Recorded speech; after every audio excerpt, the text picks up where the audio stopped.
Welcome to the debate. When you look at a satellite map of a massive city at night, say, Tokyo or London, you see this glowing, pulsating web of arteries.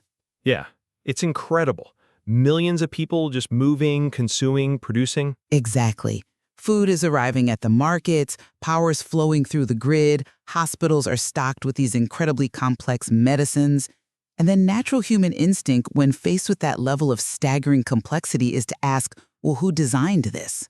Right, like who is sitting in a central control room making sure all of these intersecting needs are met exactly when they need to be? But of course, there is no control room. Or at least the historical record shows us that whenever we've tried to build a central control room to manage a whole society well, the city usually starves. Yeah, the lights go out. They do. Today, we are analyzing what is arguably the most consequential, high-stakes intellectual argument in human history, the battle between capitalism and communism. And it's really a fundamental debate over how an economy should be organized, right? I mean, this shaped the 20th century more than any war or technological revolution. Easily. And we are moving far past the simple Cold War caricatures here. We are looking squarely at the origins, the underlying economic theories, the real-world historical experiments, and of course, the staggering human costs of both systems. Which brings us to our central question. When we look at the highly successful mixed economies of the modern world, which foundational philosophy is the true, indispensable engine of that success? Is it the decentralized market incentives of capitalism or the collective, state-directed social welfare demanded by communism? Right. And I will be arguing that the capitalist price mechanism, along with the institution of private property, are the fundamental drivers of human prosperity. They solve the information problem. Honestly, everything else is secondary. And I will contend that the communist critique of exploitation and its demand for collective provision are what actually make modern economies survivable and humane. Without strict collective intervention, the capitalist system naturally collapses under its own compounding inequality. Okay, so let's start with the foundational mechanics of how we actually produce the things society needs. Capitalism's core innovation isn't greed. It is a highly sophisticated solution to the problem of staggering informational complexity. How so? Well, if we look back to 1776, Adam Smith laid this out perfectly with his famous pin factory example. Smith observed that a single worker making pins from scratch, drawing the wire, cutting it, sharpening it, might make 1 or 2 pins a day. Sure, barely anything. Right. But if you divide that labor into 18 distinct operations, a team of 10 workers doesn't just make 20 pins, they could produce 48,000 pins a day. The division of labor. It's a massive leap in productivity. Precisely. You reduce the transition time between tasks, you allow workers to specialize, and productivity just explodes. But here is the catch. The division of labor requires a mechanism to coordinate it across millions of people. Because they aren't all in the same room. Exactly. You have someone mining iron, someone else smelting it, someone else shipping it. How do they communicate? This is where Friedrich Hayek's insights are crucial.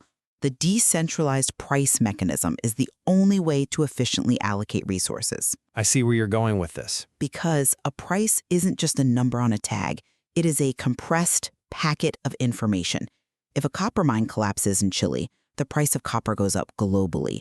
An engineer in Tokyo doesn't need to know why the price went up. They don't need a memo from a central bureaucrat? No, the high price automatically signals them to substitute aluminum for copper in their next design. It aggregates the dispersed knowledge of millions of individuals instantly.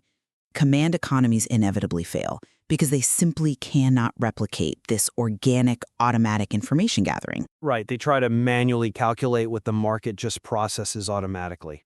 But see, I come at it from a completely different way. Okay.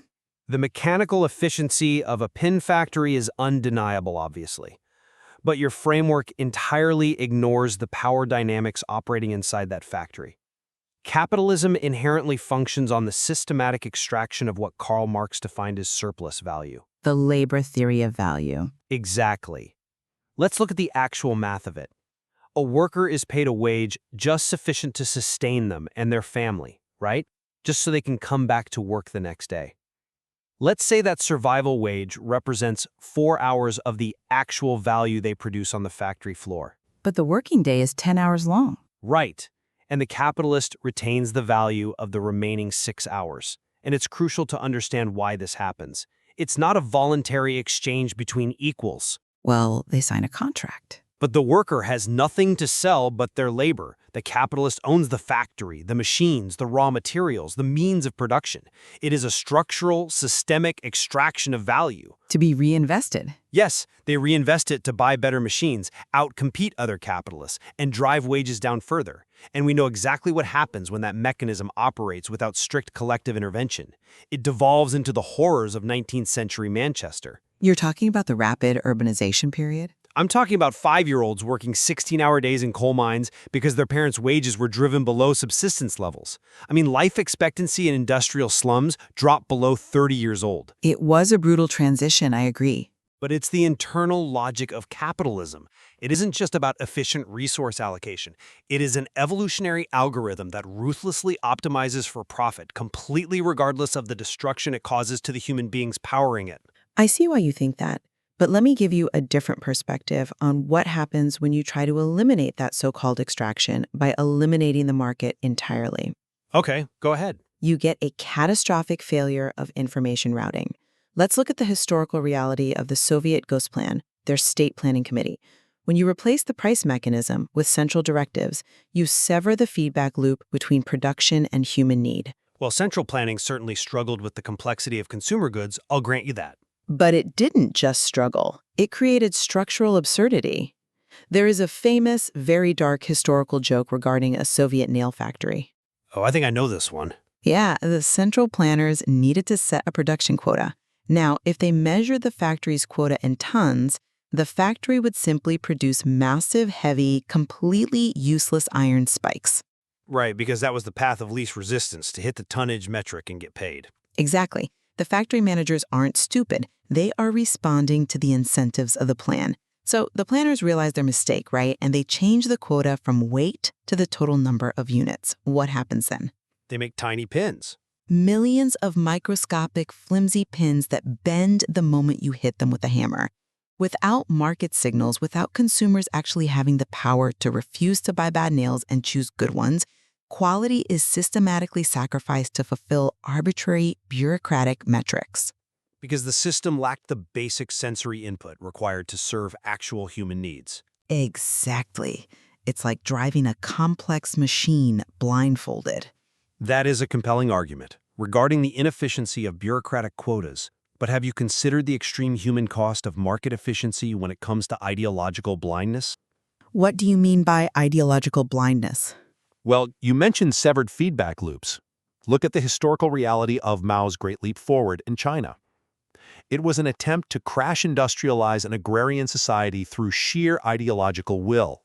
And backyard steel furnaces. Right.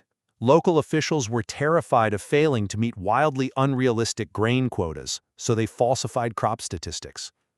The central government, believing they had a massive surplus, exported grain while tens of millions of people starved to death. It is the ultimate tragedy of suppressing accurate information. I entirely agree. But wait, that proves my exact point about the necessity of free information flow. The state suppressed the truth and people died. Hold on, though.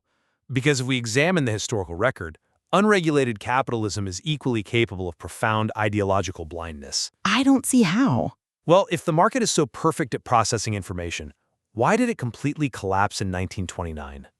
During the Great Depression, American industrial production fell by 46%. Unemployment hit 25%.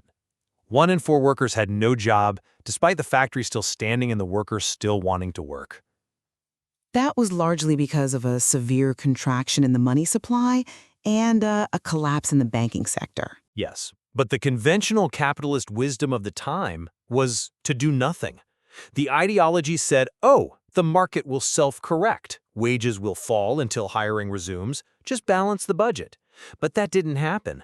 It took a while to stabilize, certainly. It created a vicious cycle. Terrified people stopped spending, factories fired more workers, which meant even less spending. That ideological purity was destroying society. It required massive state intervention, John Maynard Keynes' theories of demand stimulation, and FDR's New Deal to break the cycle. But that was... The market couldn't fix it. A massive, collective, state-directed mobilization had to step in to save capitalism from itself. Wait, I'm struggling to square that framing. You're pointing to the New Deal as a victory for collective, state-directed economics. But the New Deal didn't replace capitalism. It stabilized it. By overriding pure market forces. But it preserved private property and the price mechanism. And that exact compromise is what birthed the system we actually live in today, the mixed economy. Since both pure unrestrained 19th century laissez-faire and pure 20th century state communism failed, we found a middle ground. A middle ground, sure. And I would argue the most successful examples of this middle ground, like the Nordic model in Sweden, Denmark, and Norway, are fundamentally capitalist triumphs. Capitalist triumphs. I'm sorry, but I just don't buy that. Let me tell you why. Well, let me finish the thought first. They rely heavily on private ownership of the means of production, incredibly competitive open markets, and the profit motive. These countries regularly rank at the top of global ease of doing business and competitiveness indexes. Okay, but look at what they do with that wealth. They use the staggering wealth-generating engine of free trade to generate the tax revenue required to fund their generous welfare states. The foundation is pure Adam Smith. The welfare state is just the roof. You simply cannot build that roof without the structural integrity of a hyper-competitive free market foundation. That's a clever architectural metaphor, but it completely reverses the actual mechanics of those societies. You cannot claim the Nordic model as a purely capitalist victory when its defining features are direct descendants of the socialist emphasis on collective solidarity. They're still market economies. But we are talking about marginal income tax rates over 50%. We are talking about aggressive systemic wealth redistribution, universal health care, and free higher education. Which are all paid for by private corporate profits. But the structure of how that wealth is managed is entirely collective. Look at their labor markets. They have incredibly strong labor unions that negotiate wages collectively across entire industrial sectors. True. Collective bargaining is strong there. That centralized bargaining fundamentally overrides the free market wage mechanism. These are the very collective structures that early capitalists fought violently to suppress. And if you want to look outside of Europe, look at what economists call developmental state capitalists. Like the Asian tigers? Exactly. Take South Korea's miraculous rise from poverty in the mid-20th century. Which was an export-driven market miracle. It wasn't achieved through free, unregulated markets, though. It was achieved through heavy state investment and directed credit. The South Korean government nationalized the banks and actively guided credit to priority sectors. They were highly involved, yes. The state literally picked winners and losers based on national industrial policy. They dictated the overarching economic goals, and the markets were strictly subordinated to achieve those collective goals. It proves that markets are most effective when they are treated as tools to be wielded by the state, not masters to be obeyed by society. That's an interesting point, though I would frame it differently. You are conflating having an active state with subordinating the market. How is picking winners not subordinating the market? Because South Korea succeeded precisely because it exposed those state-backed industries to brutal global market competition. If a Korean conglomerate couldn't produce a television or a car that consumers in America or Europe actually wanted to buy, it failed. But they were subsidized initially. Yes, but the ultimate arbiter of success was still the global price mechanism, not a bureaucrat's decree. But, rather than relitigate the 20th century, let's test these frameworks against the future. Sure. We are facing unprecedented modern challenges that threaten to break traditional economic models. Specifically, the rise of artificial intelligence and the crisis of climate change. Well, these are exactly the crises where traditional capitalist models begin to fracture. The core mechanics of the market simply cannot handle them. I disagree completely. Let's take automation and AI first. Historically, capitalism has always been labor augmenting. Yes, the invention of the mechanical loom destroyed the hand-loom weaving trade in the 19th century. And caused massive unrest. That was painful for those specific workers, yes. But mechanization dramatically lowered the cost of producing textiles. That meant everyday people spent less on clothes, which freed up their consumer capital to buy other goods, which birthed entirely new industries. So you think AI will just do the same thing? Ultimately, it created far more and better paying jobs than were lost. Capitalism is inherently adaptive. That assumes the old rules of physical automation still apply to cognitive automation. AI might not just be a mechanical loom. AI might fundamentally sever the long-standing link between productivity and wages. How so? A tool makes a worker more productive? In the past, if you gave a farmer a tractor, they became 10 times more productive, and you had to pay them a bit more to keep them operating the complex machinery. Right. But if algorithms and robotics can execute a vast fraction of actual cognitive decision-making and physical labor without human intervention, the marginal cost of labor drops near zero. The workers aren't augmented, they are replaced. There will be new jobs we can't foresee. But the immediate productivity gains will flow entirely to the owners of the AI systems, the capitalists. This is why Universal Basic Income, or UBI, is gaining so much traction globally. UBI is an efficient cash transfer. It was actually supported by Milton Friedman, a champion of free markets, as a way to eliminate bloated, bureaucratic welfare states. It's not a dismantling of private property. But think about the philosophical premise of UBI. It asserts that every citizen deserves a share of the collective wealth simply by existing. That is a radical departure from the capitalist work-to-eat ethos. It's an adaptation, not a departure. It is essentially an admission that society is moving toward a core communist ideal, decoupling human survival from wage labor. Well, let's pivot to climate change, because I think the market mechanism is equally robust there. Climate change is what economists call a negative externality.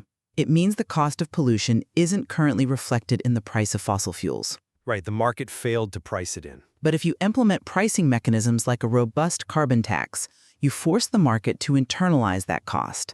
Suddenly, coal becomes incredibly expensive and solar becomes comparatively cheap. You're relying on price signals again. Because they work. You don't need a massive command economy to decarbonize. You just need to adjust the price signals so that the invisible hand pushes trillions of dollars of private capital toward green innovation. Adjusting price signals is moving far too slowly, and frankly, it misunderstands the root of the problem.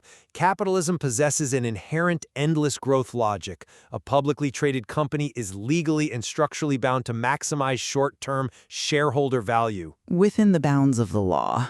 But it inherently treats the natural environment as a free, infinite resource to be exploited. We are dealing with the tragedy of the horizon. Markets cannot accurately price in catastrophic risks that are decades away. They can if the regulations force them to.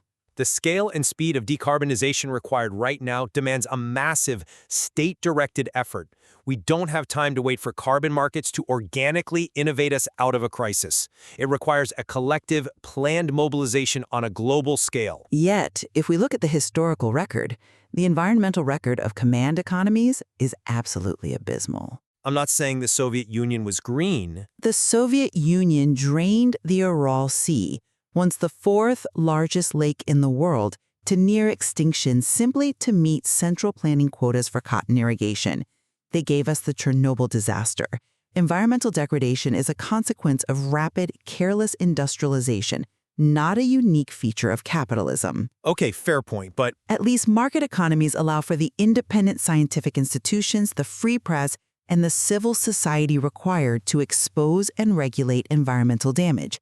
A command economy suppresses the very feedback loops needed to correct its mistakes. I don't deny the environmental failures of the Soviet Union. Authoritarian industrialization was deeply destructive, but acknowledging that doesn't excuse or solve the fact that our current market system is fundamentally unequipped to manage long-term planetary boundaries without overriding the profit motive. So, bringing all of these historical threads together, my position remains that dispersed knowledge, price signals, and private incentives must remain the bedrock of any functioning complex society. And you base that on the failures of central planning. The history is exceptionally clear. When you strip away those mechanisms and attempt to replace them with central design, you don't get utopia. You get starvation, stagnation, and tyranny. The market is the only tool we have that is sophisticated enough to coordinate the desires, efforts, and innovations of billions of people. And my position stands firm that unless capital is aggressively restrained, taxed, and directed by collective priorities, society fractures. The market is a powerful evolutionary algorithm, yes, but if you let it run unchecked, it optimizes for the wealthy and exploits the vulnerable. It lifts people out of poverty too. Without the ongoing, historically rooted critique of exploitation, without the constant demand for social solidarity, welfare, and state intervention, capitalism devolves into compounding inequality and systemic abuse. Yet, looking closely at the history we've discussed today, there is a profound point of convergence here. The record makes it strikingly clear that ideology held with dogmatic certainty has been one of the great killers of the modern age. Yeah, I'll concede that. Ideological blindness is dangerous on both sides. Whether it was the rigid, raw 19th century laissez-faire capitalists who argued against stopping child labor because it would, disrupt the natural market mechanism, Right. or Mao's rigid collectivization that starved tens of millions because complex agricultural reality didn't fit neatly into the Marxist theory. Exactly. When leaders reason from first principles rather than empirical evidence and force complex human facts into a predetermined, rigid framework, catastrophe follows. Definitely. The most successful mixed economies, the ones we actually want to live in, are the ones that accepted imperfection, learned from empirical evidence, and adjusted. Because real human beings are not just the perfectly rational, cold economic maximizers that pure capitalism assumes. Nor are they the perfectly selfless collective worker bees that pure communism assumes. We are social, complex creatures. We need community, we need dignity, and we need a baseline sense of material security that no purely economic system, entirely on its own, can fully satisfy. Which tells us that this debate, the fundamental argument over what human beings owe to each other and how we organize our collective efforts, is permanently unfinished. It really is. The history we've explored today offers a massive wealth of evidence, from the pin factories of 18th century England to the modern tech corridors of Seoul and Silicon Valley. It gives us the analytical tools to understand how we arrived at our current moment. But it leaves the work of finding the ideal balance for the future squarely in our hands. Yeah, the ultimate answers aren't cleanly written in a textbook from 1776 or a manifesto from 1848. They have to be forged today, using the hard-won lessons of both systems. Think back to that satellite image of the city at night. All those millions of lights, all that chaotic, beautiful, pulsing energy. It wasn't built by a single planner, but it also doesn't survive without public roads, shared power grids, and a collective agreement to keep the lights on for everyone. The question of how we maintain that glow is still ours to answer.